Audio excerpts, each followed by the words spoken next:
How what we eat makes us more susceptible to advertisements. Guess which ingredient gets us clicking buy, buy, buy? When pressure mounts, how to eat for the win. Hey everyone, Mazen here. Welcome to the Maximal Life. Have you ever felt more inclined to eat negative foods when you're under pressure? Pizza, ice cream, French fries, fried chicken, fried or cheesy, anything really. Candy, cookies, the list goes on. Well, don't beat yourself up. It's a documented scientific fact that in the wake of stress and pressure comes a wave of craving for comfort food. Comfort eating is an overwhelmingly common reaction to stress. I certainly cannot say the craving wave passed me by. I used to be almost 40 pounds overweight. It wasn't because I was just sitting around and doing nothing either. I was up-leveling my first 3 businesses and running them successfully. I was preparing to break ground on my 4th business. I was working all the time, even mealtime. Culture conditioning manipulates us into not taking care of ourselves, so we have to spend more money to just feel okay again. Before YOUMAXA, before I provided standing treadmill desks or positive input shakes to my entire company, before we installed 10 or 15-minute refresh breaks after every 90-minute focus time, I had a totally different mindset. I would tease my colleagues for taking lunch. Culture conditioning had me in a vice grip. I would force myself to grind away with thoughts like, this is what it takes to get ahead. You have to push yourself past the exhaustion. You have to just keep grinding. This is what it means to become successful. Look at the fools headed out to lunch. When they'd invite me to go out with them for lunch, I would say, no thanks, I gotta keep everything moving. Enjoy your productivity, thief. And my colleagues laughed. It is our little joke. I always called lunch the productivity thief. To me, it wasn't a joke. I really believed I had to keep going at all costs to get ahead, and especially to stay ahead. I believed that if I stopped, everything stopped, or even worse, someone else in my mind was always waiting in the sidelines to seize my glory. If my head wasn't glued to the grindstone for even a moment, let alone a whole lunch break. I had a mean case of the grind mind. When I got hungry, it was always a matter of scarf it or skip it. What could I quickly shovel into my mouth in between meetings? There's a cafe downstairs. I could just get a burger and fries, and again, that's pretty fast. Or even better, there is a vending machine right down in the hall. I could just grab a candy bar and another bottle of soda, and I won't even have to leave the office. Peanuts have protein, right? I was hitting fast and furious straight for an epic burnout. You see, there is a reason we turn to food when under pressure. Stress hormones cause significant changes in our body chemistry. The stress hormones that naturally flood our systems when we have the grind mind were meant to keep us alive in true fight or flight situations. If our lives were in actual danger, the effects of this flood could likely save our lives. However, triggering this flood every single day, several times a day, while running the world from behind a desk, starts to wreak havoc within our bodies. CRF, or corticotropin releasing factor, is a hormone that prevents our blood sugar levels from dropping in the initial response to the stress cycle. This hormone suppresses our appetite, and even when our bodies desperately require refueling. This is when we choose to skip it, even though we know we have not eaten for a while. We start running on fumes. By the time our blood sugar levels and regulating mechanisms catch up with reality, we go from not hungry to starving in an instant. Sudden waves of intense hunger pangs is what leads us to scarf it.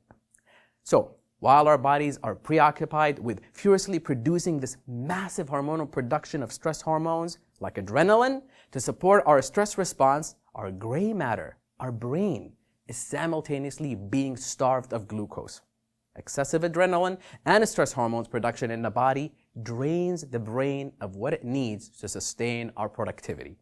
So fatigue sits in, and headaches can be common. Do you get headaches when you're stressed? That's because stress requires adrenaline, and excessive adrenal production in your body starves your brain cells of glucose. Now we know. In an instant, your brain runs out of glucose, and in that moment, even the most disciplined of eaters find it difficult not to reach for a quick fixes like sugar, caffeine, or even alcohol. Sugar affects everything. I cannot overstate that. We turn to sugar so frequently because the effects of sugar can be temporarily pleasure-inducing.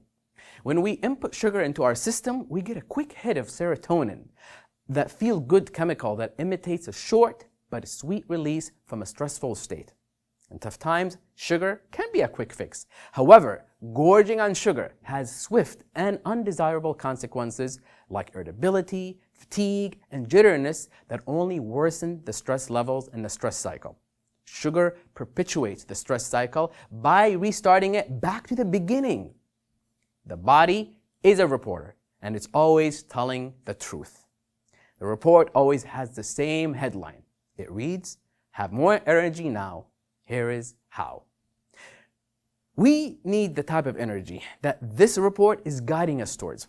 Energy is the antidote, and when we ignore the reports of the body, when we mask our exhaustion with caffeine, placate our stress with unhealthy saturated fats and sugars, nicotine and alcohol, it only seems like we are saving time and getting ahead. The truth is, we are mismanaging our most important investment of all, ourselves. Maximal Achievers play the long game. We plan on being there for our businesses, for our families, and for our communities tomorrow, next month, next year, and the next 20 years, and even beyond our own lifespans. We play a very long game, which means we reject cultural conditionings that manipulate society to believe the grind mind is the only way to achieve success. Now we know about the symptoms of cultural conditioning. We know that the motives behind the media reports and advertising is all geared toward keeping people focused on what they do not have, so they will keep working like robots to spend money on things they do not need. Stress has become more than a word in our society. It's a way of life. Grimly enough, the exact opposite that is true. Prolonged periods of negative stress is the way to an early grave, and stress eating speeds up that process. As maximal achievers, we know the stress is just a word, and the way we experience stress can be transformed from a threat into a challenge by shifting our mindset. So how do we do this? We start by listening to the reports of the body and providing ourselves with the nutrition, rest, recreation that gives us the incremental edge. You see, as maximal achievers, we run our lives like pro athletes. We need high level of sustained energy, stamina, and focus to perform at the top of our game, and we need them both, mentally as well as physically. The major difference between us and pro athlete is that we can often skate by without providing ourselves with superior nutrition, but not for a long time, only for a while. At the high level game we're playing in, it is crucial that we recognize when and how to optimize our energy and to maximize our vitality, and it all starts with reading the reports of the body. The body is constantly processing and outputting information. This information is always the byproduct of what we choose to input into our bodies, our food. Pro athletes provide a model for how health can lead to wealth and can be adopted by any industry. Expert studies on Olympians revealed that at the Olympic level, each competitor is more or less equal in things like talent, dedication, and technique. And at the starting line, the difference between getting the gold and going home empty-handed is razor thin. When winning comes down to a razor-thin difference, that's when you need the incremental edge on your side. And for the American Olympic team, nutrition is that incremental edge.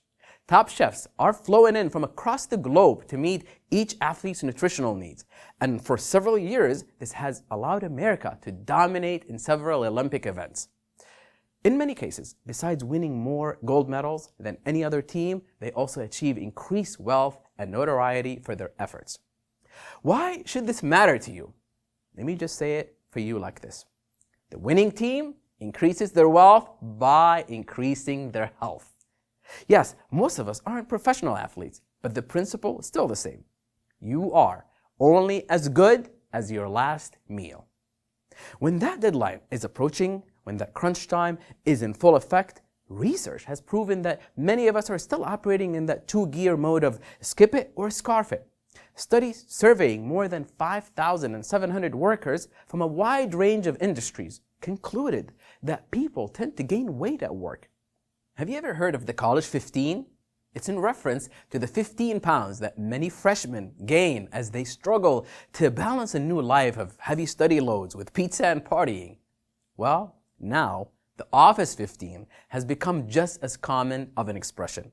A whopping 44% of people who start office jobs tend to gain between 5 to 15 pounds within the first 6 months, and a further 14% continue to gain more weight going forward. The good news is that as Maximal Achievers, we already have the information and the tools we need to get ahead. Not ahead of each other, because Maximal Achievers carve out their own lane. We get ahead of culture conditioning. We play the long game. Maximal Achievers think ahead about our nutritional needs, weigh out our upcoming challenges, and we make a plan that provides us with incremental edge. Responding to stress as a challenge rather than a threat, and fueling your body to meet your challenges like an athlete fuels their body to win the game requires a plan. Studies have shown that the main reason for people where they do not like to make dietary changes is because they do not want to feel deprived. This is a mindset, and Maximal Achievers are constantly upgrading their mindsets. Research has shown that when it comes to making dietary changes in our dietary habits, focusing on what you shouldn't consume, like greasy food, sugar, alcohol, actually intensifies that desire. What worked for me, and is also backed by science, was to make a pre-game plan and keep it simple. Now, we know when pressure mounts, our willpower naturally dips as our organs and minds are preoccupied with supporting a flood of stress hormones. Instead of relying on willpower to make our food choices, it helps us to make the choices in advance. We need to have a plan. I have personally relied on positive input shakes, where I plan ahead by prepping my shakes bottles the night before, and when I'm in the middle of everything and my body reports to me my energy levels are dipping, I just reach out for one of my shakes. This works for me because it takes all the guesswork out of the equation. I don't have to figure out what am I going to put into my body and if it's actually going to be healthy or if it's going to serve me. I already know I'm getting premium nutrition, and that allows me to stabilize my glucose levels and stay on track. Positive input is high in premium plant-based protein, low in carbs, free of sugar, and naturally sweetened with stevia leaves and monk fruit.